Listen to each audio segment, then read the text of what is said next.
ముందుగా కాబోయే అమ్మలందరికీ కంగ్రాచులేషన్స్. ఇప్పుడు వచ్చేసి నేను ఇవి మీకు చెప్పబోతున్నాను కదా, మీ హాస్పిటల్ బ్యాగ్లో ఏమేమి ఉండాలని చెప్పేసి. ఇవి అప్పుడు అంటే నాకు ముందు తెలియక నేను కూడా వీటిలో కొన్ని తీసుకెళ్ళలేదండి హాస్పిటల్కి. సో నాకు కాస్త ఇబ్బంది అనిపించింది అప్పుడు, అంటే మళ్ళీ అక్కడే తెప్పించుకున్నానులేండి. సో నేను అవి కూడా ఇంక్లూడ్ చేసి మీకు నేను అన్నీ ఇక్కడ చూపిస్తున్నాను. ఇవి ఎలా అంటే ఎప్పుడెప్పుడు ఏమేమి కొన్ని అవసరమవుతాయో కూడా నేను మీకు చెప్తాను. సో మీరు ఎక్కడ స్కిప్ చేయకుండా కంప్లీట్గా చూడండి. ఫస్ట్ వచ్చేసి హాస్పిటల్ కంప్లీట్ రిపోర్ట్స్. ఇది వచ్చేసి హాస్పిటల్ కంప్లీట్ రిపోర్ట్స్ అని ఎందుకన్నానంటే సమ్ టైమ్స్ మనము ఒకే దగ్గర కాకుండా అంటే ఫస్ట్ కొన్ని నెలలు ఒక దగ్గర, అంటే మళ్ళీ కొన్ని నెలలు ఒక దగ్గర, అంటే మన కంఫర్ట్ని బట్టి అట్లా చూపించుకుంటుంటాం కదా. అవిను తర్వాత వచ్చేసి స్కానింగ్ రిపోర్ట్స్ అవి ఉంటాయి కదా, వాటిని కూడా అంటే స్టార్టింగ్ నుంచి మనం కన్సీవ్ అయిన దగ్గర నుంచి ఇంకా ఇప్పుడు లాస్ట్ మనము డెలివరీకి హాస్పిటల్కి వెళ్తుంటాం కదా, ఆ టైం వరకు మీ దగ్గర ఏ ఏ రిపోర్ట్స్ ఉన్నాయో, ఈవెందో థైరాయిడ్, బ్లడ్ టెస్ట్, అన్ని రిపోర్ట్స్ అన్నిట్లని కంప్లీట్గా సర్దేసుకోండి ఫస్ట్. తర్వాత వచ్చేసి ఆధార్ కార్డ్ అయితే ప్రతి ఒక్కళ్ళకి కంపల్సరీ అండి, తీసుకెళ్ళాలి. తర్వాత ఇంకా ఐడెంటిటీ ప్రూఫ్స్ అని ఎందుకన్నానంటే, నేను ఐడెంటిటీ ప్రూఫ్స్ ఇవి వచ్చేసి కొంతమందికి ఆరోగ్యశ్రీ అని, కొంతమందికి అంటే ఎంప్లాయీస్కి అనుకోండి ఈహెచ్ఎస్ అట్లా ఉంటాయి కదా. సో మీకు సంబంధించి అట్లా ఏమున్నా వాటిని కూడా మీరు పెట్టేసుకోండి. తర్వాత టవల్స్ కూడా, ఎందుకు టవల్స్ అన్నానంటే, టవల్ అని లేదంటే టవల్స్ మనము హాస్పిటల్లో ఇంకా 1 అట్లా తీసుకెళ్ళినాం అనుకోండి, అక్కడ వాష్ చేసుకోలేము కదా, కాబట్టి ఒక 2-3 టవల్స్ తీసుకెళ్ళండి. తర్వాత వచ్చేసి బ్రష్, పేస్ట్ మీరు పెట్టుకోండి, మీతో వచ్చే వాళ్ళకు కూడా బ్రష్, పేస్ట్ వాటిని పెట్టుకోమని చెప్పండి. తర్వాత వచ్చేసి సోప్ విత్ సోప్ బాక్స్. తర్వాత నైటీస్ 5 or 6 కంపల్సరీ పెట్టుకోండి. మనం ఫస్ట్ వెళ్ళిన వెంటనే మళ్ళీ వాళ్ళు మనల్ని అక్కడ అంటే వాళ్ళు కూడా మనకి మళ్ళీ స్నానం చేయించడం అట్లా అంతా ఉంటుందన్నమాట. కాబట్టి మనకు వచ్చే వరకు అది కూడా ఫీడింగ్ నైటీస్ ఉంటాయి కదా అండి, వాటిని తీసుకెళ్ళండి. ఇంకా ఫీడింగ్ టాప్స్ అవి తీసుకెళ్ళొచ్చు అంటే అప్పుడు ఇంకా పుట్టినప్పుడే మన బేబీ చిన్నగా ఉంటారు కదా, వాళ్ళని క్యారీ చేస్తూ మనం అప్పుడు ఫీడ్ చేయడం అంటే పిల్లలకి నాకు తెలిసి నైటీసే కంఫర్ట్గా ఉంటాయండి. కాబట్టి మీరు వాటిని ప్రిఫర్ చేయడానికి ట్రై చేయండి. ఇంకా లేదు వేసుకోలేమండి మేము నైటీస్ అంటే, ఇంకా తర్వాత ఫీడింగ్ టాప్స్ అయినా మీరు తీసుకెళ్ళొచ్చు. తర్వాత కోంబు, హెయిర్ ఆయిల్, హెయిర్ బ్యాండ్ వచ్చేసి నేను క్లిప్స్, ప్లక్కర్స్ అట్లాంటివి తీసుకెళ్ళండి అని చెప్పనండి. ఎందుకంటే ఆ టైంలో మనం పడుకొని ఉంటాం కదా, అంటే అవి కొంచెం మనకి ఇబ్బందిగా అనిపిస్తాయి. కాబట్టి మీరు హెయిర్ బ్యాండ్ తీసుకెళ్ళడానికి ప్రయత్నం చేయండి. ఇంకా తర్వాత వచ్చేసి ఒకటి మిర్రర్ కూడా పెట్టుకోండి చిన్నది. తర్వాత ఫోన్ విత్ ఛార్జర్. ఈ ఫోను ఛార్జర్ వచ్చేసి కంపల్సరీ పెట్టుకోండి, మనకు అవసరం అవుతుంది కదా. తర్వాత బెడ్షీట్స్. ఈ బెడ్షీట్ వచ్చేసి స్మూత్ క్లాత్ అంటే లైట్ వెయిట్ ఉంటాయి చూడండి, అట్లాంటి వాటిపై తీసుకెళ్ళండి మీరు. పిల్లో కంపల్సరీ పెట్టుకోండి. తర్వాత లిప్ బామ్ యూజ్ చేయండి. బట్ నేను ఇక్కడ మీకు లోషన్ నేను ఎక్కడ మెన్షన్ చేయలేదు. నేనేమంటున్నానంటే, మనము లోషన్ యూజ్ చేస్తే అక్కడ మనము మాటికి మన పిల్లల్ని అప్పుడు పుట్టింటారు కదా, పాప బాబు, వాళ్ళని చేతిలో తీసుకుంటుంటాం కదా, కాబట్టి అది వాళ్ళకి అంటే ఒకవేళ ఘాటు ఎక్కువ ఉందనుకోండి, అది అంటే గాఢత ఎక్కువ ఉందంటారు కదా సమ్ లోషన్స్, వాళ్ళకి స్కిన్కి ఇబ్బంది అవుతాయని చెప్పేసి నేను లోషన్ ఇక్కడ మెన్షన్ చేయట్లేదు. ఇన్ కేస్ మాకు లోషన్ అంటే యూజ్ చేయడం బాగా అలవాటండి అట్లా అంటే, ఆ టైంలో మీరు బేబీ లోషన్ యూజ్ చేయడం మంచిది. మీ హ్యాండ్స్కి కానీ మీరు ఫేస్కి కానీ అట్లా యూజ్ చేస్తున్నట్టయితే, ఎందుకంటే మీరు పిల్లల్ని మాటికి తీసుకొని ఫీల్ చేపిస్తుంటారు కదా, అందుకని అలా అన్నాను అనమాట నేను. తర్వాత వచ్చేసి డిస్పోజబుల్ అండర్వేర్స్ మీరు యూజ్ చేయండి ఆ టైంలో, ఇవైతే చాలా కంఫర్ట్గా ఉంటాయి. తర్వాత వచ్చేసి మెటర్నిటీ ప్యాడ్స్. ఇవి వచ్చేసి మీకు ఆన్లైన్లో అయితే చాలా ఉన్నాయి, కాబట్టి మీరు ఏది మీకు కంఫర్టో వాటిని చూస్ చేసుకొని మీరు తీసుకోవచ్చు. తర్వాత చెప్పలు వచ్చేసి మీరు కంప్లీట్గా ఫ్లాట్గా ఉండేటివే తీసుకోండి, లైక్ పారగాన్ టైప్ అనమాట. ఇప్పుడు చాలా వచ్చినాయి కదా, లైట్ వెయిట్గా ఫ్లాట్గా ఉండే చెప్పల్నే మీరు తీసుకోవడానికి ప్రయత్నం చేయండి. మిర్రర్ ఆల్రెడీ చెప్పాను కదా, మిర్రర్ కాస్త మీడియం సైజ్ ఉండేది అట్లాంటివి తీసుకోండి. తర్వాత వచ్చేసి ఇయర్ పఫ్స్ తీసుకోవడం చాలా అవసరం అండి. ఇవి పిల్లలకి యూజ్ అవుతాయి ఇవి, కాబట్టి వీటిని కూడా తీసుకోండి, మీకు కూడా యూజ్ అవుతాయండి ఇవి. తర్వాత వచ్చేసి మాయిశ్చరైజర్ వచ్చేసి ఇది నేను ఇందాకే చెప్పాను కదా లోషన్, అలానే ఇది కూడా అనమాట. అంటే అంత ఎక్కువ ఘాటుగా ఉండేటివి అట్లాంటివి మాత్రం మీరు తీసుకెళ్ళకండి హాస్పిటల్కి. కాబట్టి మీరు అంటే అవసరమైనటివే తీసుకెళ్ళండి. అంటే ఇవి అవసరం లేదులే ఇంటికి వచ్చిన తర్వాత యూజ్ చేయొచ్చు అనే వాటిని మీరు స్కిప్ చేయడమే మంచిది. తర్వాత వచ్చేసి మనీ కంపల్సరీగా మీరు ఎంత అవసరం అవుతుందో అంత కాస్త ఎక్కువనే తీసుకెళ్ళండి. తర్వాత వచ్చేసి నేను కొన్ని మర్చిపోయాను. అంటే అప్పుడు ఇవి మర్చిపోవడం అని కాదు, కానీ నాకు ఇవి తీసుకెళ్ళాలని తెలియదు అనమాట. ఎందుకంటే ఇప్పుడు హాస్పిటల్లో ఎంతోమంది వాడింటారండి బకెట్, మగ్, టబ్ ఎందుకో చెప్తానుండండి.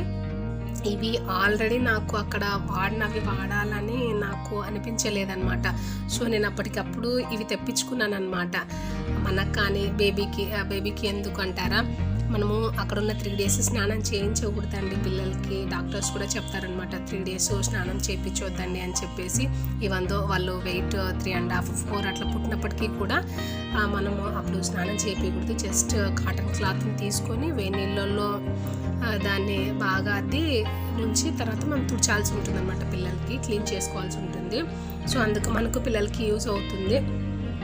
టబ్ వచ్చేసి ఇప్పుడు నేను మీకు చూపిస్తున్నాను చూడండి, పక్కన కనిపిస్తుంటుంది పిక్చర్లో. అప్పుడు మనము డెలివరీ అయిపోతే వెంటనే మరుసటి రోజు మనం లేచి కూర్చోవడానికే కాస్త ఇబ్బందిగా ఉంటుంది కదా. సో ఇది అవసరం అవుతుంది మనకి బ్రష్ చేయడానికి వాటికి. యాక్చువల్ నిజంగానే నాకు ఇది తెలియదు ఇట్లా, అంటే ఆ సిచ్యుయేషన్ అట్లా అని ఫస్ట్ వెళ్ళినప్పుడు. తర్వాత అయితే తీసుకెళ్ళానులేండి 2కి 3కి. ఇది కూడా నేను మళ్ళీ అప్పుడప్పుడే తెప్పించుకున్నాను అనమాట. సో నేను మీకు ముందే చెప్తున్నానండి, ఇవి కంపల్సరీ తీసుకెళ్ళండి. సో ఇవైతే మీకు కొంచెం కొత్తగా అనిపిస్తుంటాయి, కాకపోతే వాడినవే వాడడం ఎందుకు, మనకు అంటే కొత్తవి తీసుకెళ్తే బాగుంటుంది కదా అన్న ఉద్దేశంతోనే నేను ఇది చెప్తున్నాను అనమాట. ఇంతండి. తర్వాత వచ్చేసి మన పుట్టబోయే బేబీ కోసం. తర్వాత ఇవి బాగా గుర్తుకు పెట్టుకోండి. వీటిలో ఏవైనా సరే మీరు కొత్తవి కొన్నట్లయితే ఆల్రెడీ ఆల్మోస్ట్ చాలానే కొత్తవి కొనింటారులేండి. వాటిని ఫస్ట్ ఇంట్లో మీరు ఏం చేస్తారంటే వాష్ చేసుకొని బాగా ఎండలో ఆరబెట్టిన తర్వాతనే మీరు తీసుకెళ్ళండి హాస్పిటల్కి. కాటన్ క్లాత్స్ ఇవి అవసరం అవుతాయన్నమాట పిల్లలకి. కాబట్టి కొన్ని కాటన్ క్లాత్స్ ఎట్లాంటివి అంటే స్క్వేర్ షేప్లో ఉండి, ఇప్పుడు ఒక బెడ్షీట్ని 2గా చేస్తే ఎట్లుంటుందో ఆ సైజులో తీసుకెళ్ళండి. తర్వాత వచ్చేసి బేబీ సోప్ యాక్చువల్లీ ఇది జస్ట్ నేను రాశాను అంతే. మీరు మరీ తప్పదంటే తప్ప ఆ 3 days మీరు పిల్లలకి సోప్ పెట్టి కానీ ఇంకేదైనా రాసి కానీ మీరు పిల్లలకి స్నానం చేయించొద్దండి. ఎందుకంటే పిల్లలు ఇంటికి వచ్చే వరకు జస్ట్ వేడి నీళ్ళతో మాత్రమే ఈ కాటన్ క్లాత్ మనం ఉంచి వాళ్ళని తుడుస్తూ ఉండాల్సి వస్తుంది అంతే. కాబట్టి మీరు ఆల్మోస్ట్ దీన్ని అవాయిడ్ చేయండి. తర్వాత టవల్స్ మనకి సపరేట్, పిల్లలకి సపరేట్. ఈవెంతో వీటిని మేము ముందే కొత్తగా కొన్నామండి అంటే వీటిని కూడా వాష్ చేసి పెట్టుకోండి. తర్వాత వచ్చేసి బేబీ బెడ్. ఈ బేబీ బెడ్ వచ్చేసి మీరు ఆన్లైన్లో దొరుకుతాయి, లేదంటే బయటకు వెళ్ళినా కూడా దొరుకుతాయండి. వీటిని తీసుకోవచ్చు మీరు. వాటిలో మనం బేబీ బెడ్లోనే పిల్లల్ని పడుకోబెట్టినప్పుడు చాలా కంఫర్ట్గా ఉంటుందన్నమాట. పిల్లలు అటు ఇటు కదులుకోకుండా ఉంటుంది. తర్వాత వచ్చేసి బెడ్ విత్ నెట్. ఇది అంటే ఆ బెడ్కే నెట్ వచ్చేసి ఉంటుందండి. ఇది కూడా దొరుకుతుంది మీకు. కాబట్టి దీన్ని కూడా మీరు తీసుకెళ్ళండి. అక్కడ మస్కిటోస్ కానీ ఇంకా ఏమన్నా పిల్లలకి ప్రాబ్లం లేకుండా వాళ్ళు హాయిగా నిద్రపోవడానికి బాగా యూజ్ అవుతుంది. తర్వాత వచ్చేసి బేబీ వైప్స్, ఇవి మస్ట్ అండ్ షుడ్ తీసుకెళ్ళాలి. అన్నీ తీసుకెళ్ళాలి. ఇవి ఎందుకు మస్ట్ అండ్ షుడ్ అంటున్నానంటే, మీరు ఆ టైంలో నేను ఇక్కడ కింద ప్యాంపర్స్ రాశాను చూడండి. మరీ తప్పని పరిస్థితుల్లో అయితే తప్ప మీరు ప్యాంపర్స్ వేయకండి. ఆ కాటన్ క్లాసు కొంచెం చిన్న కర్చీఫ్ సైజులో కట్ చేసి పెట్టుకోండి. ఆ పిల్లలు ఆ విధంగా బాత్రూమ్ చేసినప్పుడు జస్ట్ మీరు వాటిని తీసి ఈ వైప్స్తో మీరు పిల్లలకి తుడుస్తూ ఉండండి చాలు. అందుకంటే ఆ ప్యాంపర్స్ అట్లానే వేసి సర్లేండి మేము 1 hourకి ఒకసారి 2 hours ఒకసారి తీస్తాము అని అట్లా కూడా కాదండి. మీరు జస్ట్ క్లాత్స్ వేసుకుంటా ఉండండి పిల్లలకి. అవి వాళ్ళు తడి చేసినప్పుడు లేదంటే బాత్రూమ్ చేసినప్పుడు వాటిని తీసి మీరు వైప్స్తో తుడుస్తుండండి. ఎందుకంటే పిల్లలకి ఆ టైంలో ప్యాంపర్స్ వేయడం అంత మంచిది కాదండి. తర్వాత వచ్చేసి ఇందాక నేను చెప్పానే క్లాత్ డైపర్స్, వాటిని మీరు ఈ క్లాత్ డైపర్స్లో పెట్టి మీరు యూజ్ చేసుకోవచ్చండి.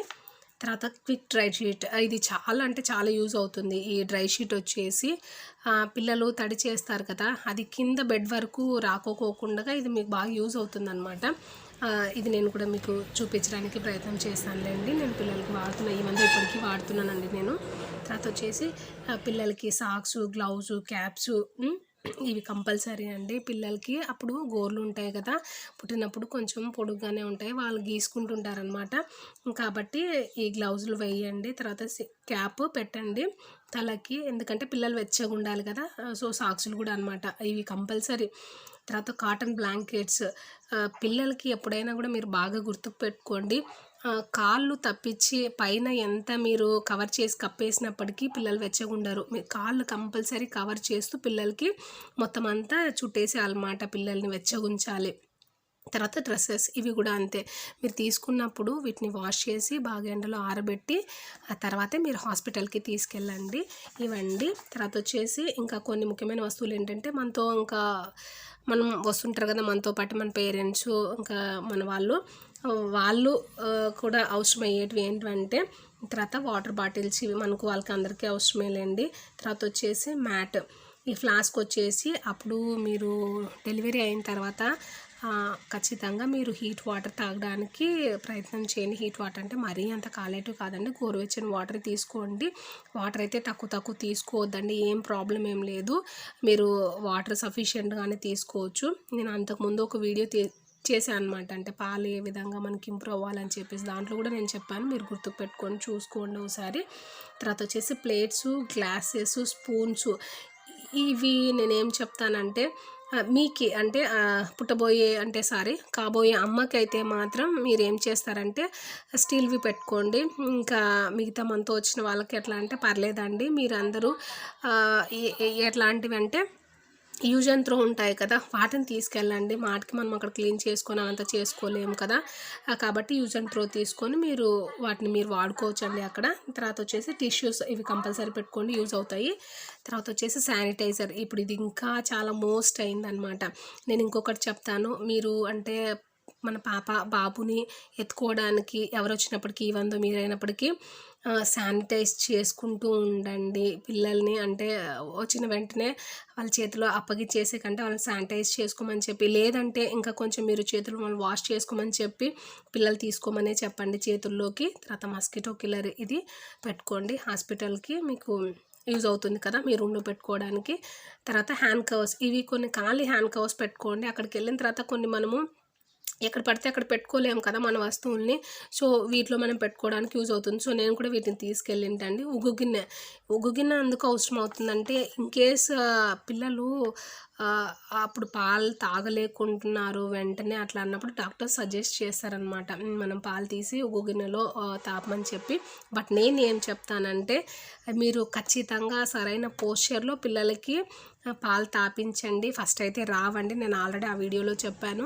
మీరు తాపిస్తూ ఉండడం వల్ల, వాళ్ళు యాక్టింగ్ చేస్తూ ఉండడం వలన ఆటోమేటిక్గా వస్తాయి.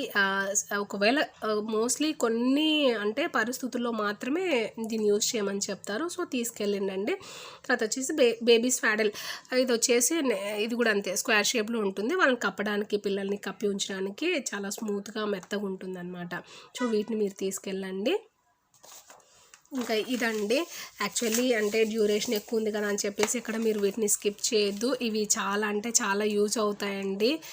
నేను అంటే నా 3 ప్రెగ్నెన్సీస్కి నేను అన్నీ వీటిని యూజ్ చేశాను కదా, సో అందుకే నేను ఏదో ఊరికే అట్లా రాయలేదండి, ఒక్కొక్కటి గుర్తుకు తెచ్చుకొని నేను వీటన్నిట్లనే మీకు ఈ విధంగా అంటే అన్నీ ఒక దగ్గర రాసి నేను మీకు చూపిస్తున్నాను. సో ఏది మర్చిపోకండి, హ్యాపీగా వెళ్ళండి. పండంటి పాప లేదా పండంటి బాబుతో క్షేమంగా ఇంటికి తిరిగి రండి. Wish you all the best.